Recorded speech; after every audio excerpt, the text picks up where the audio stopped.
Zarco has fluffed his lines, trail breaking on the front end of that Palais de Gas. Well, the long wait will go on. There's going to be no fairy tale victory and no fairy tale first victory for the Frenchman here. Alex Rins, the superstar here 3 years ago in that epic battle, gonna come straight back through. This is what we've been lap number 5 with race leader Zarco down and out. Brilliant action at the front. It's brought Bagnaia back into play here. Potential first MotoGP victory slips through Zarco's fingers. You can see he was almost a fire grade there. They're 5th and 7th at the moment, respectively.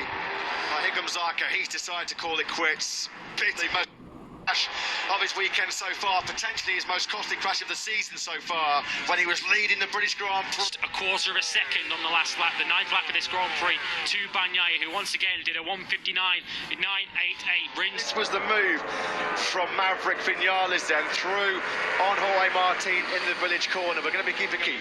He's running despite that overtake that he just did, he was half a second quicker than the leader, Bastianini. And Vinales just over 6/10 of a second. Key lap now for Maverick Vinales to try and bring himself within closing distance. 2/10 quicker than the leader. He can see it, he can smell it, he can almost taste leg out as he pushes that Aprilia on the brakes. Here comes Bastianini.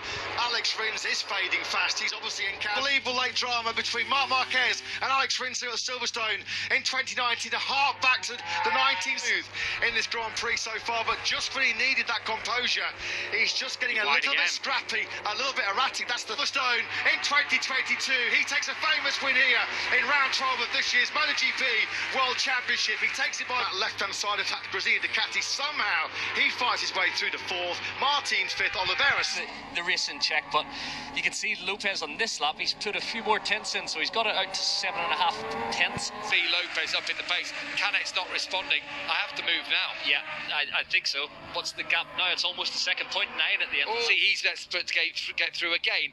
Lopez at 204.9. Canet at 205.2.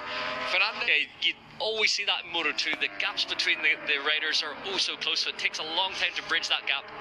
Gained up between those 4, battling for second behind the youngster Alonso Lopez.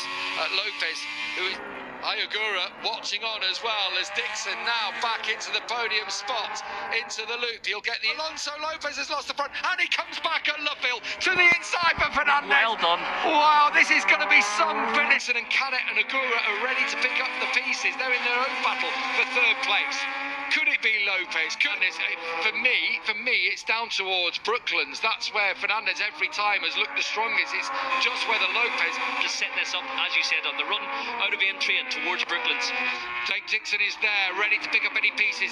Lopez is Wellington straight. Just a couple of more corners to go. Brooklands, Lovefield, and then Woodcote. Here we go then. The run down to Brooklands. Here we go. Through Woodcote for the final time. Lopez has a go, but it's Fernández who wins out. Fernández wins. Figura takes Canet at the death there, right in that final sector for 4th.